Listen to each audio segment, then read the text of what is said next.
भारत में खनिज संसाधन के अंतर्गत अगला अध्याय है पेट्रोलियम। पेट्रोलियम को अच्छे से समझने के लिए जो भारत में खनिज संसाधन नामक पहला अध्याय है उसे एक बार आप जरूर देख लीजिएगा।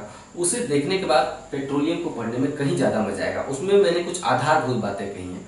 बहुत से लोगों को नहीं पता होता है कि मेरे सारे वीडियोस को क्रम से कैसे देखा जाए, तो बाकी लोग जरा उनकी मदद क्या करिए। अगर कोई लड़का या कोई अभ्यर्थी कमेंट करता है कि मुझे सर के सारे वीडियो एक क्रम से नहीं मिल रहे हैं, तो क्या आप लोग उनकी मदद नहीं कर सकते हैं? रिप्लाई कर दिया करिए कि सारे वीडियो एक क्रम से कैसे देखें।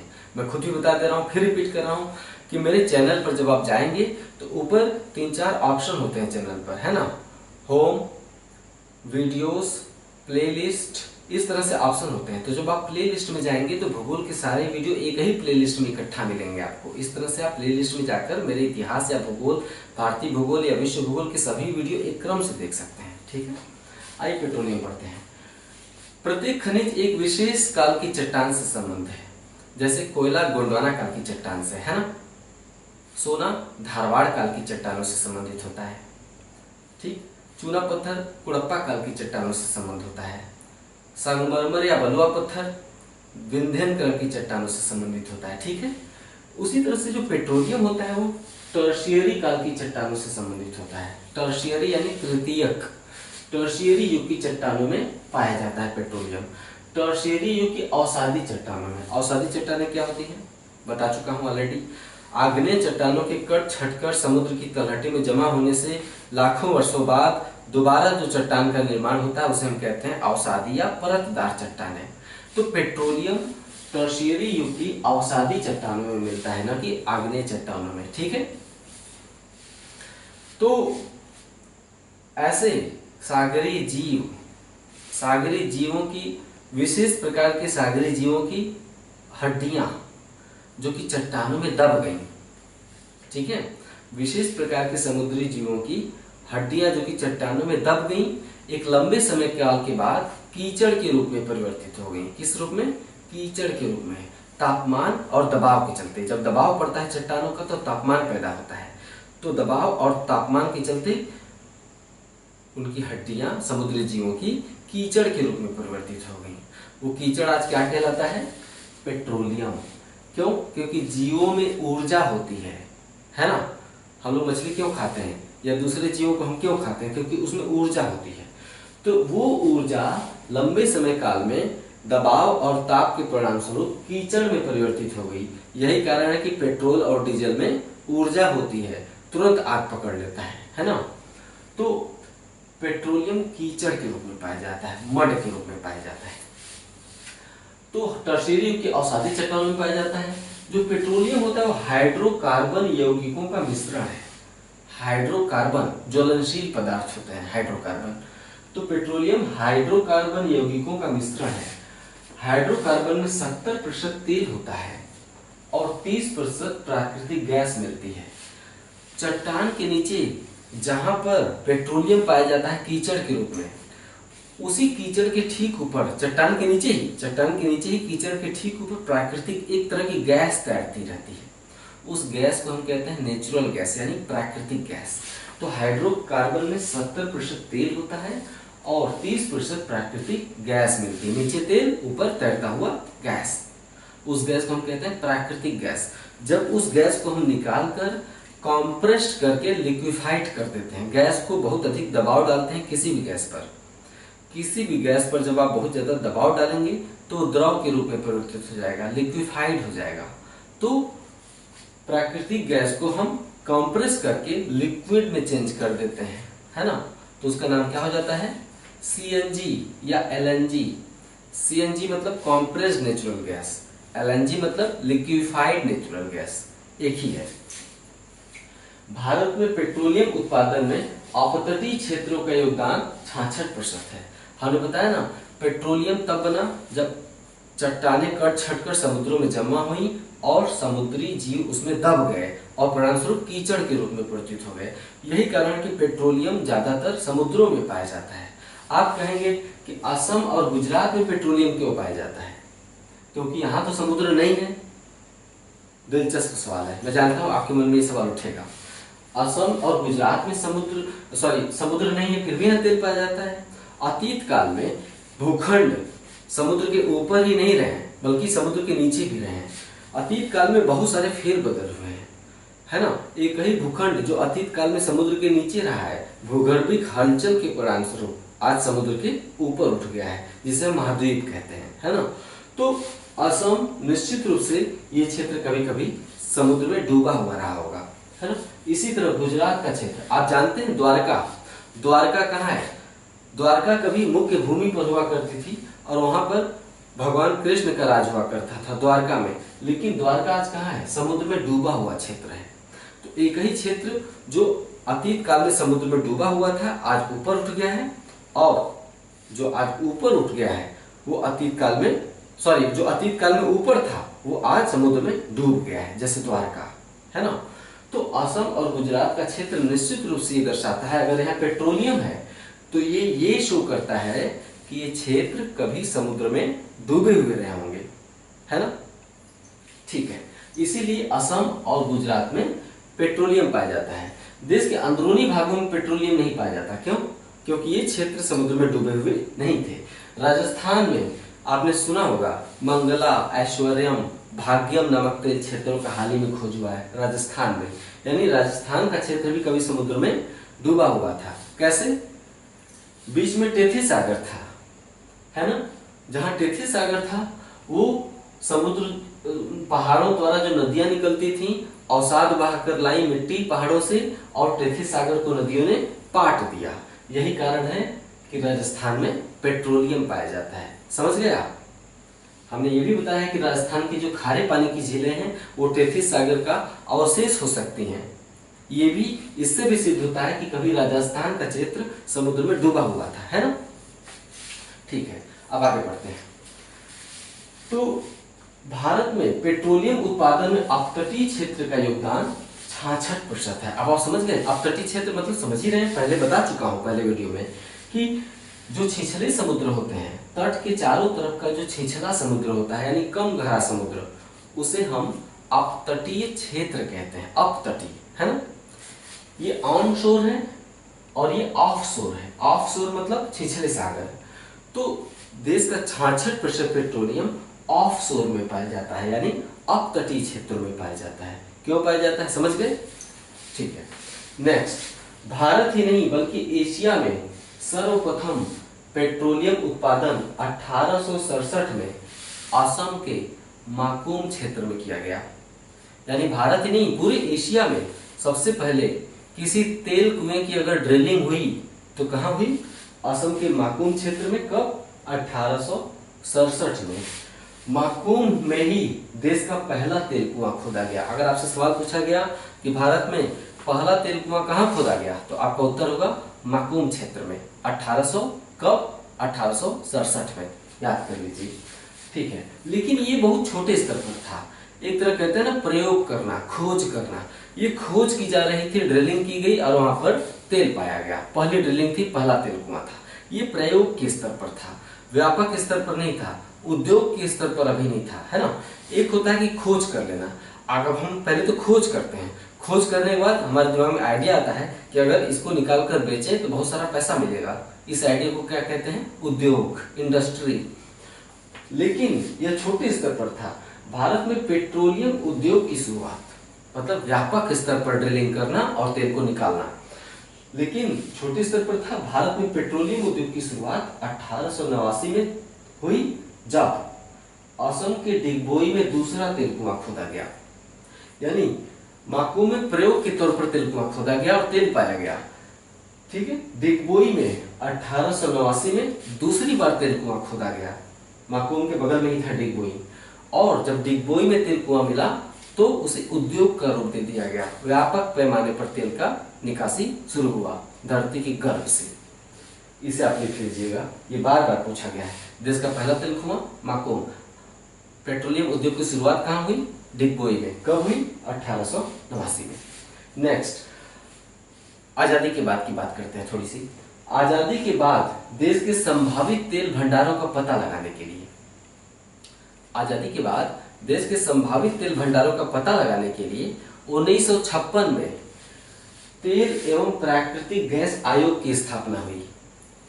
Oil and natural gas commission अर्थात ONGC, oil and natural gas commission की स्थापना 1956 में हुई। किस लिए? देश के तेल भंडारों का पता लगाने के लिए। ठीक है। 1994 में तेल एवं प्राकृतिक गैस आयोग का नाम बदलकर तेल एवं प्राकृतिक गैस निगम कर दिया गया, अर्थात oil and natural gas corporation. पहले क्या था? Oil and natural gas commission. अब हो गया 1994 में oil and natural gas corporation. English में नाम वही है, शॉर्ट नेम। यहाँ भी ONGC है, यहाँ भी ONGC है। यहाँ पे oil and natural gas corporation commission, और यहाँ है oil and natural gas corporation. ठीक है। नेक्स्ट पॉइंट, 1959 में 1959 में देश के तेल भंडारों का पता लगाने के लिए दोबारा अब एक दूसरे संगठन की स्थापना हुई। फिर 1959 में देश के तेल भंडारों का पता लगाने के लिए ऑयल इंडिया लिमिटेड की स्थापना की गई, यानी ONGC 1956, oil India limited OIL 1959। ठीक है। नेक्स्ट, ONGC का काम है देश में तेल भंडारों का पता लगाना, लेकिन जब ONGC लगातार सफलता प्राप्त करता चला गया, ONGC ने बहुत सफलतापूर्वक देश में तेल भंडारों की खोज की, तो ONGC ने अपने उद्योग विदेशों में भी स्थापित करने शुरू कर दिए, अर्थात विदेशों के साथ समझौते करके वहां पे तेल कुओं की खोज करना, है ना। जैसे वियतनाम में ONGC तेल कुओं की खोज कर रहा है। ONGC आज एक उन्नत तकनीक वाला संगठन है। बहुत से देशों को पता नहीं है कि हमारे देश में तेल कहाँ कहाँ है धरती के नीचे, तो ONGC ऐसे देशों की मदद करता है तेल खोजने में भी और तेल निकालने में भी। ठीक है। तो ONGC ने अपना काम विदेशों में भी शुरू किया, लेकिन ONGC की वह शाखा जो विदेशों में तेल खोजने का काम करती है उसका नाम है ONGC विदेश लिमिटेड। ONGC की वह शाखा जो विदेशों में तेल की खोज करती है उसका नाम है ONGC विदेश लिमिटेड। ठीक है। विदेशों में तेल भंडारों का पता लगाने के लिए ONGC के सहायक के रूप में ONGC विदेश लिमिटेड अर्थात OVL, O से ONGC, V से विदेश और L से लिमिटेड, विदेशों में तेल भंडारों का पता लगाने के लिए ONGC के सहायक के रूप में ONGC विदेश लिमिटेड की स्थापना 1965 में हुई। ठीक है, 1965 में की गई। ONGC विदेश लिमिटेड OVL अर्थात ONGC विदेश लिमिटेड भारत की सबसे बड़ी बहुराष्ट्रीय निगम है। बहुराष्ट्रीय निगम मतलब मल्टीनेशनल कॉर्पोरेशन, एक ऐसी कंपनी जो मल्टीनेशनल कई देशों में अपनी शाखाएं स्थापित की रहती है, उसे हम क्या कहते हैं? मल्टीनेशनल कॉर्पोरेशन कहते हैं। तो ONGC विदेश लिमिटेड भारत की सबसे बड़ी बहुराष्ट्रीय निगम है ना, जो तमाम देशों में उद्योग कर रही है, जो 17 देशों की 21 तेल परियोजनाओं में शामिल है। ONGC विदेश लिमिटेड आज 17 देशों के 21 तेल परियोजनाओं में शामिल है, अर्थात 17 देशों में तेल भंडारों की खोज कर रही है। नेक्स्ट, अब हेडिंग आप डालेंगे देश के प्रमुख तेल क्षेत्र। देश के प्रमुख तेल क्षेत्र, इसके अंतर्गत लिखिए देश में प्रमुख रूप से 4 तेल क्षेत्र हैं। पहले चारों के नाम लिख लेते हैं। असम या ब्रह्मपुत्र तेल घाटी तेल क्षेत्र, असम या ब्रह्मपुत्र घाटी तेल क्षेत्र। दूसरा है गुजरात तट तेल क्षेत्र, गुजरात तट तेल क्षेत्र। तीसरा है पश्चिमी अपतटीय तेल क्षेत्र। चौथा है पूर्वी अपतटीय तेल क्षेत्र। फिर से रिपीट कर रहा हूं, भारत में प्रमुख रूप से 4 तेल क्षेत्र हैं।